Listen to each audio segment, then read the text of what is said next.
بسم اللہ الرحمن الرحیم الحمدللہ رب العالمین والصلاة والسلام علی رسولہ الکریم اما بعد رب اشرح لی صدری ویسر لی امری واحلل عقدۃ من لسانی یفقہوا قولی۔ السلام علیکم ورحمۃ اللہ وبرکاتہ۔ پہلی تو بات، فرض نماز میں اردو میں دعا نہیں کی جا سکتی، نہ کسی اور لینگویج میں، عربی میں ہی کرنی ہے فرض نماز میں، ٹھیک ہے۔ باقی یہ کہ آپ مزید دعائیں بالکل کر سکتے ہیں، قرآنک دعا بھی کر سکتے ہیں سجدے میں فرض نماز میں، لیکن بہتر یہ ہے کہ وہ کریں جو اللہ کے نبی نے سکھائی ہیں، وہ 7-8 دعائیں۔ سبحان ربی الاعلیٰ 3 بار، آڈ ٹائمز از بیٹر، 3، 5، 7، 9، کیونکہ اللہ کو وطر پسند ہے، آڈ پسند ہے، ٹھیک ہے۔ اس کے بعد سبحانک اللہم ربنا و بحمدک اللہم اغفر لی، یہ سکھایا، یہ 1 بار بھی ٹھیک ہے، 3 بار بھی ٹھیک ہے، 5 بار بھی ٹھیک ہے۔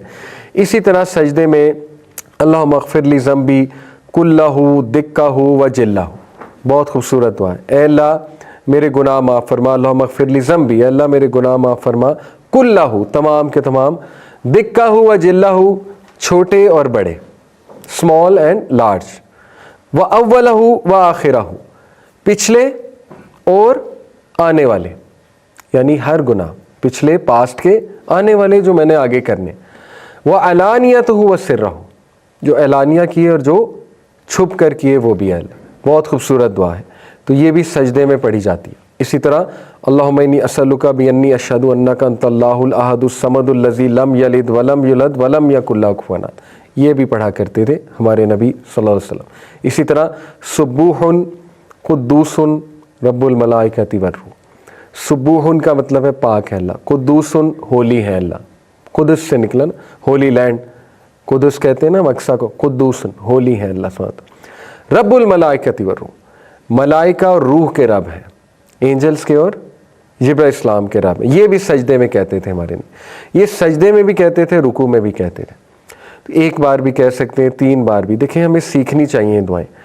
اب دیکھیں نماز کو بیوٹیفل آپ نے بنانا ہے، تو کبھی آپ سجدے میں سبحان ربی الاعلیٰ کہیں، کبھی آپ یہ کہیں اللہم اغفر لی ذنبی کلہ دکہ و جلہ، یہ والی دعا، کبھی آپ یہ کہیں سبحانک اللہم ربنا و بحمدک اللہم اغفر لی۔ اتنی ویرائٹی ہے، اتنی ڈائنامک نماز بنائی جا سکتی ہے۔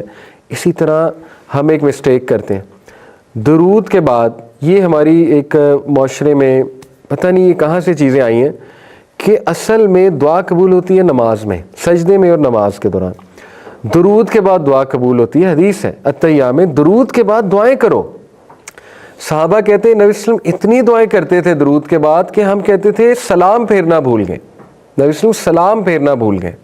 ہم کیا کرتے ہیں پتہ نہیں کیوں کرتے ہیں ایسے، درود کے بعد ایک دعا، اونلی 1 دعا، ربی جعلنی مقیم الصلاۃ، جو بچپن سے قاری صاحب نے سکھائی ہوئی ہے، سلام پھیر لیا جاتا ہے، جماعت کے ساتھ بات کرو، اس کے بعد ہاتھ اٹھا کے دعا کی جاتی ہے جس کی کسی کو سمجھ نہیں آ رہی، اور وہ صرف اینڈ میں ایک جملہ سمجھ میں آتا ہے صلی اللہ علیہ وسلم، اور پھر اس طرح ہاتھ پھیر لیے جاتے ہیں۔ ٹھیک ہے، جماعت کے بعد کبھی کبھی دعا کی جا سکتی ہے اس طرح سے، اگر ضروری کوئی موقع ہے اجتماعی دعا بیماروں کے لیے، لیکن اس کو روایت بنا لینا کہ اس کے بغیر نماز ہی نہیں ہوئی، یہ پتہ نہیں کہاں سے آیا۔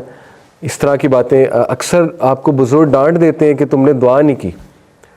بھائی نماز ساری کی ساری دعائیں، کیا مطلب دعا نہیں کی ساری؟ بلکہ لوگ ڈسٹرب ہوتے ہیں، نماز کے بعد تو اذکار ہے، نماز کے بعد تو اچھے خاصے اذکار ہیں، 9-10 اذکار ہیں۔ سب سے پہلے اس میں کہتے تھے اللہ اکبر، استغفر اللہ استغفر اللہ استغفر اللہ، پھر اللہم انت السلام و منک السلام تبارک، پھر ربی اعنی علی ذکرک و شکرک و حسن، پھر لا الہ الا اللہ وحدہ لا شریک لہ، 9-10 اذکار ہیں نماز، پھر تسبیح ہے، تسبیح فاطمہ، تو وہ کریں کہ ایک دم ہاتھ اٹھا کے سب کے ساتھ شریک ہو کے دعا کریں، تو یہ مناسب نہیں ہے، اور یہ ایک روایت بن چکی ہے، اور لوگ اب یہ سمجھتے ہیں کہ اصل دعا وہ ہے۔ دیکھیں اصل دعا تو درود کے بعد ہے، آپ کو 7-8 دعائیں کرنی چاہیے درود کے بعد، چلیں 2-3 کر لیں۔ اور یہ خوبصورتی ہے نماز کی، آپ باقاعدہ اپنی نماز کو دیکھیں کس طرح بیوٹیفائی کر سکتے ہیں۔ آپ مختلف کیٹیگریز بنا سکتے ہیں دعاؤں کی، مثال کے طور پہ فجر کے وقت آپ کیٹیگری بنا سکتے ہیں برکت کی دعاؤں کی۔ آپ فجر کے وقت یہ دعا تو کنفرم کریں، اللہم انی اعوذ بک من عذاب جہنم ومن عذاب القبر ومن فتنۃ المحیاء والممات ومن شر فتنۃ المسیح، یہ تو کنفرم ہے ہر نماز میں، کیونکہ یہ تو صحابہ کو سکھائی تھی، اس نے ہر نماز میں کرنی ہے۔ اس کے بعد کیٹیگریز بن سکتی ہیں. فجر کے وقت میں بھی برکت کی دعائیں, to feel good, to ask for goodness. ربنا آتنا فی الدنیا حسنۃ وفی الآخرۃ حسنۃ, اللہم انی اسألک المعافاۃ فی الدنیا والآخرہ, ٹھیک ہے نا. اللہم اکثر مالی و ولدی و بارک لی فیما اطویتنی وقت الحیاتی علی طاعتی, یہ برکت کی دعائیں. ظہر پہ کیٹیگری بنائی جا سکتی ہے استقامت کی دعائیں, اللہم اہدنی وسددنی, اللہم انی اسألک الہدی والسداد, ٹھیک ہے. اسی طرح ربنا لا تزغ قلوبنا بعد اذ ہدیتنا. عصر کے وقت کیٹیگری بنائی جا سکتی تقوی کی دعائیں, اللہم انی اسألک الہدی والتقی والعفاف والغنی. اسی طرح مغرب کے وقت کیٹیگری بنائی جا سکتی ہے پناہ مانگنے والی دعاؤں کی, جس میں پناہ کا ذکر ہے کہ اللہ میں پناہ مانگتا ہوں. فار ایگزامپل, اللہم انی اعوذ بک من علم لا ینفع, من قلب لا یخشع, من نفس لا تشبع, من دعوت لا یستجاب لہا. اسی طرح اللہم انی اعوذ بک من جہد البلاء ودرک الشقاء وسوء القضاء, خوبصورت دعا ہے, وشماتۃ الاعداء. کیا ٹرانسلیشن ہے؟ اللہم انی اعوذ بک من جہد البلاء, اے اللہ میں پناہ مانگتا ہوں سخت مشکل سے, جہد البلاء سخت مشکل سے, ودرک الشقاء اور مایوسی سے, ہوپ لیسنس سے, وسوء القضاء اور بری تقدیر سے.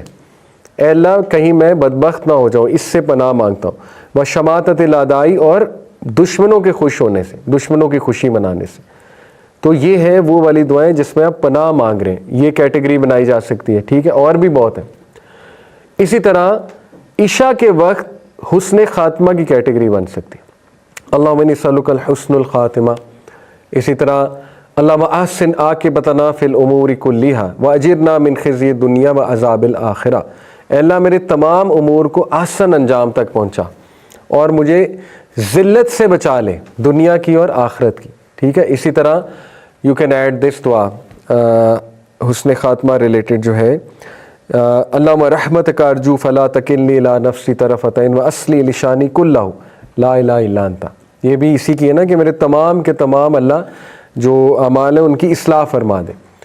تو دیکھیں so much beauty can be added to نماز, اگر آپ محنت کریں, اگر آپ محنت کریں کہ صبح میں یہ کر لیتا ہوں, اور مکس بھی کر سکتے ہیں, اور جب آپ کا جو دل کرے کر سکتے ہیں, جو دل میں آئی ہوئی ہے دعا وہ کر لیں اللہ سبحانہ تعالیٰ سے, ٹھیک ہے.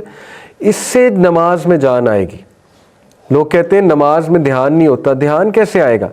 ربی جالنی پڑھ پڑھ کے وہ اتنی زیادہ ڈی سینسٹائز ہو چکے ہیں کہ پہلی تو بات پتہ ہی نہیں پڑھ کیا رہے ہیں. وہ اتنی خوبصورت دعا ہے ربی جالنی مقیم الصلاۃ, لیکن وہ سمجھ ہی نہیں کہہ کیا رہے ہیں, تو اس سے ہم ڈی سینسٹائز ہو چکے ہیں, افیکٹ بھی نہیں ہو رہا کہ کہہ رہے ہیں.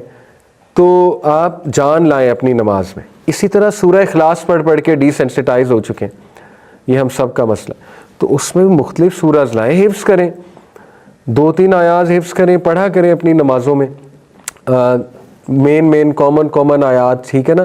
30ویں پارے سے سٹارٹ کریں, حفظ کرنا شروع کریں, سنتوں میں پڑھا کریں, ریوائز کیا کریں قرآن کو, ٹھیک ہے. ذرا جان لے کر آئیں, مختلف سورج پڑھ کر جان لے کر آیا کریں. اس طرح رکوع میں کبھی کہہ دیا سبوح قدوس رب الملائکۃ والروح, کبھی کہہ دیا سبحان ربی العظیم, سبحان ربی العظیم, مکس بھی کہہ سکتے ہیں دونوں.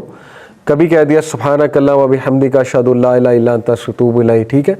اسی طرح سمیع اللہ لمن حمیدہ, اس پر فیل کیا جائے کیا ہے سمیع اللہ لمن حمیدہ کا مطلب کیا ہے. اللہ نے سن لیا جو آپ نے کہا ہے, ٹھیک ہے. اللہ نے سن لیا کا مطلب ہے کہ ایک ہے اللہ سنتا ہے, سنتا ہے ایک اور بات ہے, سن لیا ہے ایک اور بات ہے. سن لیا ہے میں قبولیت ہے, سمجھ رہے, سنتا ہے میں بس فیکٹ ہے کہ سنتا ہے اللہ. سن لیا ہے میں ہے کہ سن لیا آپ کی بات, قبول کر لیا آپ کی بات, جو آپ نے رکوع میں کی, جو آپ نے سورہ فاتحہ پڑھی وہ سن لیا اللہ نے.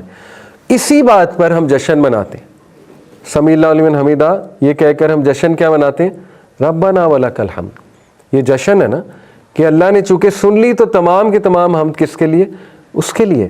اس جشن کو مزید الانگیٹ کرتے ہیں, حمدن کثیرن طیبن مبارکن فی. اس کے علاوہ یونیورسٹی میں ایک جملہ کہتے تھے, ابھی میرے ذہن سے نکل گیا, وہ بڑا خوبصورت جملہ ہے کہ اتنی حمد جو آسمانوں کو بھر دے, زمینوں کو بھر دے, اور ہر شے کو بھر دے, زمین و آسمان کے درمیان ہر شے, اتنی حمد اللہ کے لیے. یہ خوشی کیوں منائی جا رہی ہے؟ کبھی آپ نے سوچا ہے حمدن کثیرن. ایک صحابی تھے نبی وسلم نے کہا سمی اللہ لمن حمدہ ربنا ولک الحمد، پیچھے سے بولے حمدن کثیرن طیبن مبارکن فی. نبی وسلم نے جب سلام پھیرا کہا یہ کس نے کہا ہے؟ صحابی نے کہا میں نے کہا ہے. صحیح بخاری کی حدیث. اللہ کے نبی نے کہا میں نے 30 یا 40 اینجلز کو دوڑ لگاتے ہوئے دیکھا تمہارے الفاظ لکھنے میں. ثابت ہوا یہ پڑھو. نبی وسلم نے تعریف کی صحابی کی، تو وہ صحابی خوشی منا رہا تھا نا کہ واقعی حمدن کثیرن طیبن مبارکن فی. تو نماز میں خوشی لانی چاہیے. ٹھیک ہے، دیکھیں خوشی کا موقع ہے نا، سن لی اللہ نے جو میری پریشانی تھی، سن لی اللہ نے جو میں نے کھڑے ہو کے مصلی پر بیان کی ہے، تو اللہ تک پہنچ گئی میری صدا. تو یہ ایموشنز لانا نماز میں بہت ضروری ہے انشاءاللہ. جزاکم اللہ خیر. سبحانک اللہم و بحمدک اشہد ان لا الہ الا انت استغفرک و اتوب الیک.